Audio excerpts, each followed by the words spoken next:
going on, everybody? Hey, it's Austin here. It's SLC Puck. Don't let the shift in music confuse you. You're still listening to punk and excitement and energy and SLC Puck. But I'm also playing a little bit of opera for you. This song is called O Mio Babino Caro, I believe is how you say it. It's a song that someone at the public hearing for the new arena district, the sports entertainment district, sang to city council. They sang this song, and I thought we should honor their effort by playing it here on the show. So big thank you to that person who came out to the public hearing. About 70 people came out to the public hearing to talk about, you know, their thoughts and feelings on the new arena district being proposed in downtown Salt Lake City. So we'll get into that. We'll talk more about that later. Again, this is SLC Puck. I'm your host, Austin Facer. It's really exciting to be here with you. We'll shift the music back to our usual tone there. It's great to be here again. Like I said, things are happening crazy fast, especially here at SLC Puck. Merch is available. I think you saw me maybe post that on social media. I might have mentioned it in my last show. I'm wearing a sample of one of the hats I had made. I got hats available, shirts, a few different designs, hoodies, sweatshirts, stickers even, all at slcpuck.shop. The way it works, I just set it up through this company that does print on demand. So as you order the product, that one-of-one item gets printed right there. I'm hoping that comes out to being good quality, so let me know how that goes. I know a few people have already ordered some stuff, so eager to see how that comes out. So yeah, I mean, we're going to talk about the arena thing as well. I also have a new theory on the name for the team that I want to get into. And I know what you guys are probably thinking. If you're a fan of the show, you're getting into the show, you're like, wait a minute, this is a hockey podcast, and all you talk about are, you know, conspiracy theories about the name and municipal issues. And first of all, it is my show. I will do it how I want. Second of all, there's going to be plenty of time to talk about the team. We know about, I guess, probably what 60 or 70% of the roster is going to be coming over from the previous Coyotes. You know, there's going to be plenty of time to talk about those guys, and I'm excited to do that. We talked about Connor Ingram last week winning the Bill Masterton Memorial Award Trophy. But this week, you know, I had this thought that came into my mind. And today is May 22nd. Last night voted ending. Thank you. I have my studio audience here who's correcting my tongue twisting nature. Voting ended last night for the first round of naming the 20 names that were unveiled for voting by Ryan Smith and Smith Entertainment Group. So I'm not sure what happens next. I haven't seen that quite yet. I'm guessing they're going to narrow that group of 20 down to a smaller group, maybe 16, maybe 8.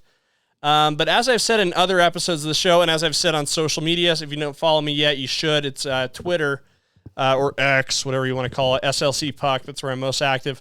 I have a theory that the final names have already been decided. And furthermore, I have a theory that the name has already been picked. And I think that this is all sort of just optics, just something to get people excited. It's buzzworthy. It's in the news. But I'm growing in confidence that the name has already been determined. What do you think the name is? And I am a little disappointed, I'll tell you this, because I don't think it's the name that I really like. The name that I really like is the Utah Outlaws. And I've explained this to my mother on the Mother's Day episode of the show. I detailed many reasons why I thought Outlaws was the best possible choice. I thought that there was a lot of fun stuff that you could do in the arena, especially in the event of a shootout that happens in hockey. You could do some fun atmosphere things. I thought there would be a lot of versatility with the name, like the look, the logo, the colors, the mascot even. I thought there was a lot of possibilities with Outlaws. It reflects the history of the area, you know, Butch Cassidy, Sundance Kid, the Wild West, you know, nature. I love playing Red Dead Redemption 2 as well, so I thought that would be a lot of fun. Maybe they could implement some stuff from the game into the presentation. I don't know. So Outlaws was my number one choice, and I think I said on previous episodes the other ones I liked were Caribou, Mountain Mammoth was one I liked, and Mountaineers. None of those four are the ones that I think are going to be the name, because I think it's kind of a done deal. And I'm saying that just based on what makes sense in my head. I don't know things. This was something that also was speculated on Twitter. If you go to my previous retweets, you'll see someone out there has reported, and I don't know what their source is, that the mascot costume has already been designed and is in the process of being produced and will be delivered to Smith Entertainment Group. I'm guessing it's a Yeti. I'm guessing it's a Yeti costume that has been made. I don't know if that's true. If we are to believe this Twitter source, and I think some people know things, and I think things do get out from time to time, but when I think about the name that makes the most sense for the team, and if I was like a marketing person, I do work in public relations. I work for an ad agency downtown. So I am somewhat privy to how the process works. I understand what these marketing people think about. The name that makes the most sense from a marketing perspective is Yeti. I think it's the Utah Yeti. And I'll illustrate why. And I have some visual aids here. For those of you who are listening on Apple or Spotify or wherever you get your podcast, you're not getting the benefit of the visual aids. So again, flip over to YouTube if you'd like, or I'll just try to explain it as best I can. But let's think about this, okay? When it comes to the sports scene in Utah, here's what the goal of the team should be. The goal of the team name should try to be to unify sports fans in Utah as much as possible, get them behind something, get people who don't see things the same way in sports sometimes, and get them all on the same team. In Utah, there exists no bigger divide in the sports scene than that of Utah fans and BYU fans. That's the biggest divide. It's red or blue. You're one or the other. There are the few Utah State fans. There's some Weber State fans. There's other fans, but the biggest two demographics you can make are those of BYU fans and Utah fans. So the Smith Entertainment Group needs to find a way to appeal to both groups and bring them together in a way that gets everybody on board and excited about the hockey team. So let's look at the logos for both of these teams, okay?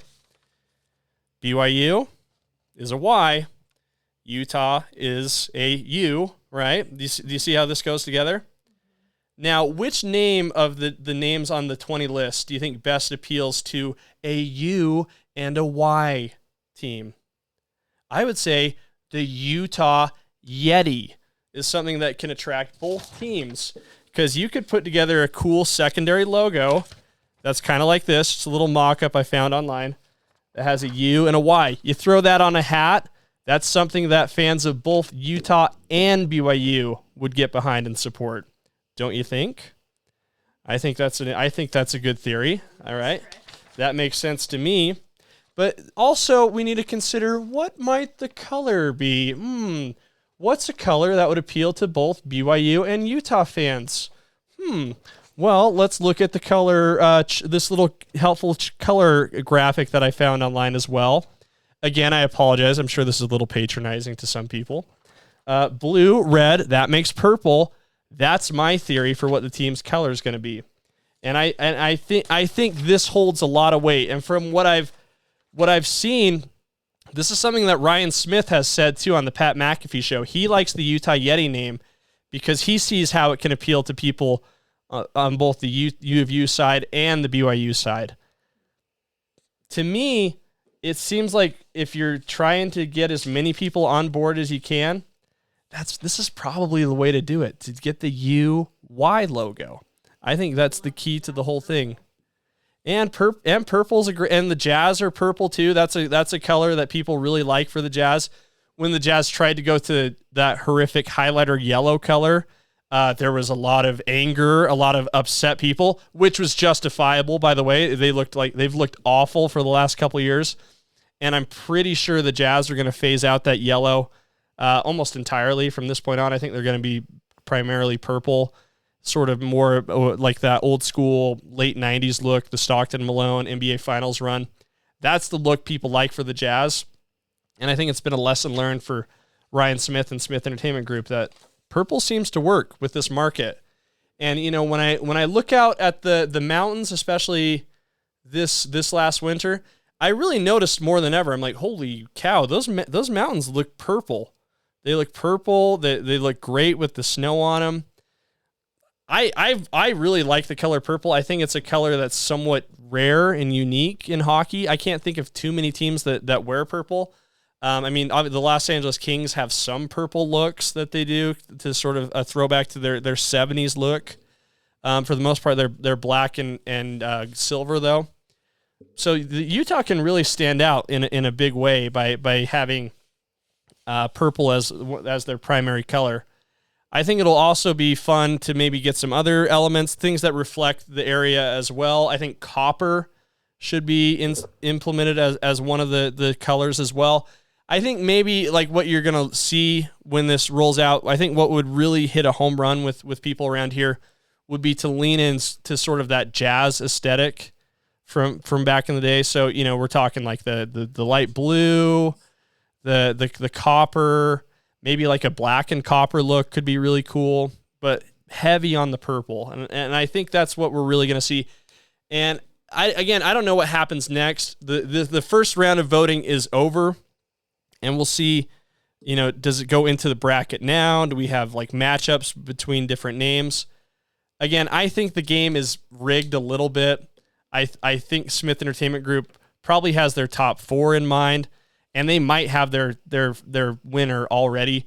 I mean, if you look really close at the poll, the website where the poll was located, there was a stipulation that, yes, this is going to be a fan vote and it will be fun, but ultimately, in the end, Smith Entertainment Group reserves the right to name the team as they will. So that's something that's being overlooked a little bit. Yes, this is fun. People are getting excited. They're getting emotionally invested. But at the end of the day, Smith Entertainment Group is going to name the team what they want it to be.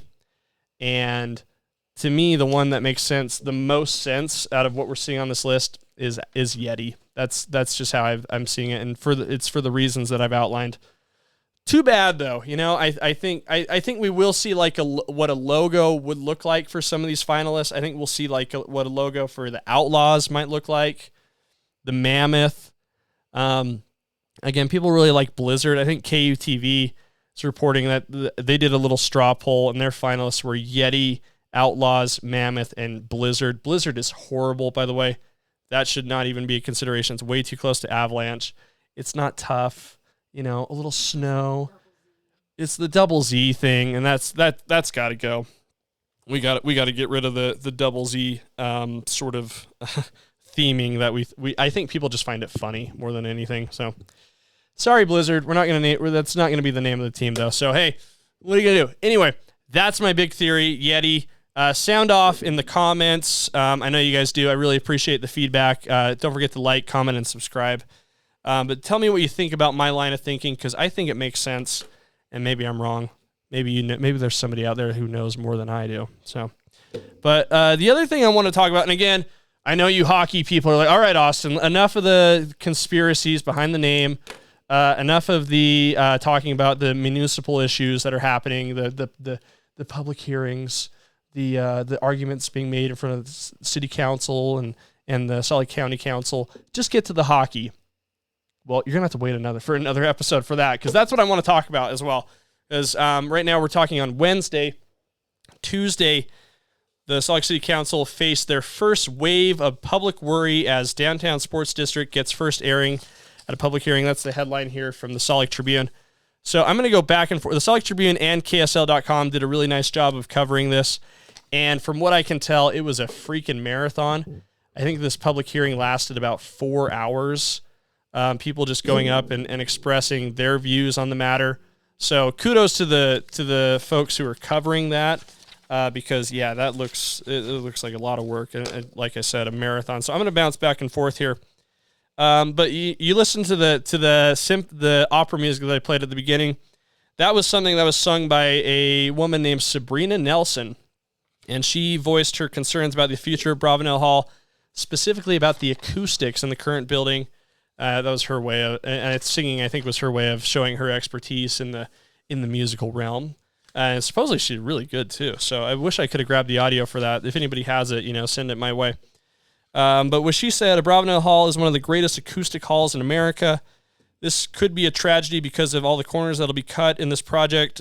Be corners cut on the Symphony Hall. They'll try to fix bad acoustics with electronics, which of course will ruin the whole thing. That's a fair concern.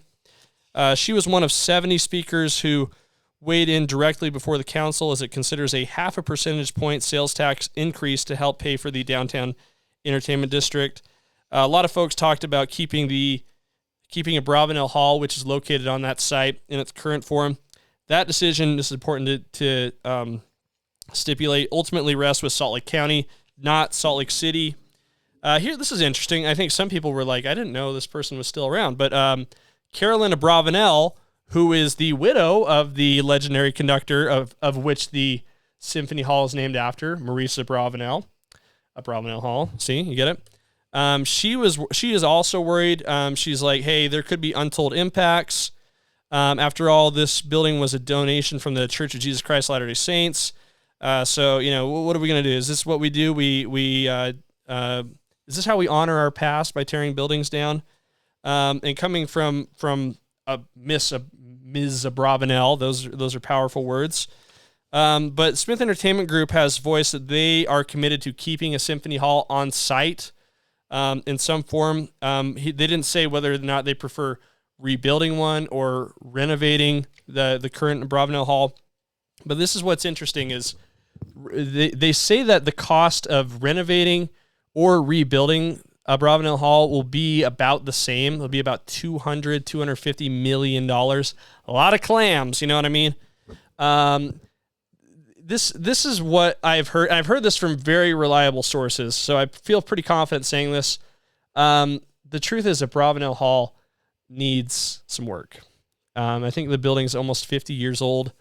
I believe there are some concerns. I haven't been in I think I saw Jerry Seinfeld at Abravanel Hall maybe 10 years ago. Dad got me tickets to see Jerry Seinfeld at Abravanel Hall. Hell of a time, by the way. Enjoyed that quite a bit.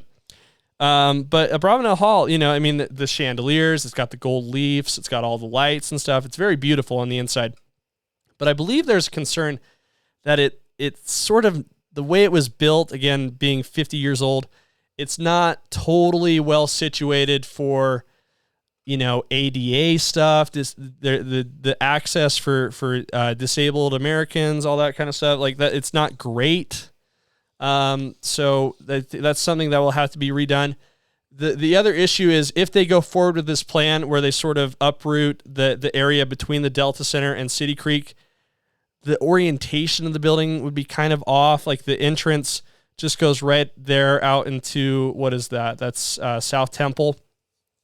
It would probably get a little bit better foot traffic. It'd be easier for people to enjoy that whole experience if the door was turned more inward towards, where Nordstrom is or other, the other way. Because I think that's how they visualize people walking, is sort of from that Nordstrom exit through to the Delta Center is I think the plan.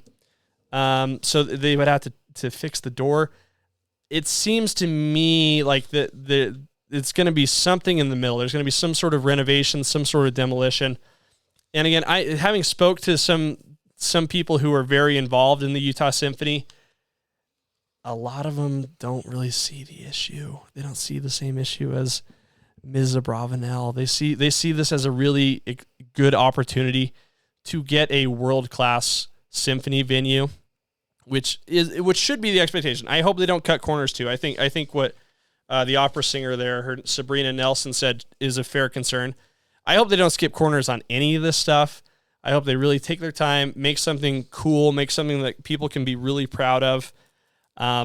Ultimately, we'll see. I think the one of the things that people have been saying is that they want to see a little bit more of the plan come to fruition, maybe some more renderings, some more, just get the project a little more fleshed out, which is fair. I think that's something that I would like to see too. Someone at the public hearing said, you know what my dad taught me? If it sounds too good to be true, it's probably not true.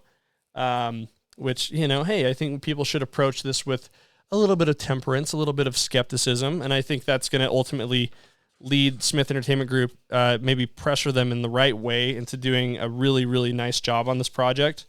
Other people, again, look at what I'm doing here, guys. I've got both articles printed out, and I'm going back and forth, one or the other. This is the podcast that uses more paper than any other podcast in the world, but we're going to give back, okay? We're going to find ways to give back. I don't know how, but we'll figure it out.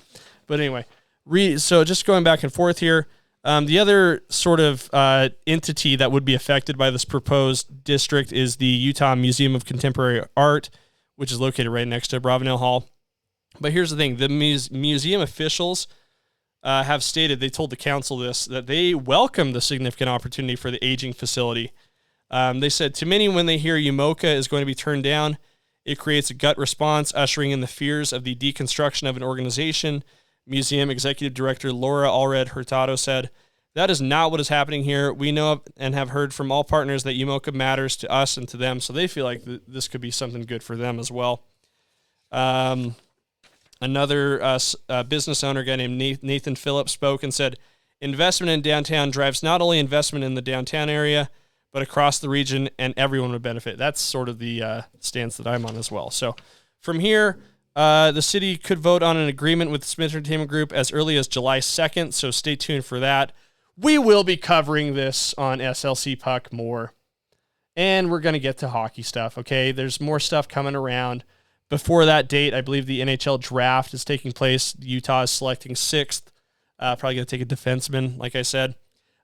Stanley Cup playoffs are going on right now. We're in the conference finals here in the East. You can see here, we're simulating the Eastern Conference finals right here between the New York Rangers and the Florida Panthers. Looks like our simulation right now, it's knotted up at 0-0. So it's anyone's ball game at this point.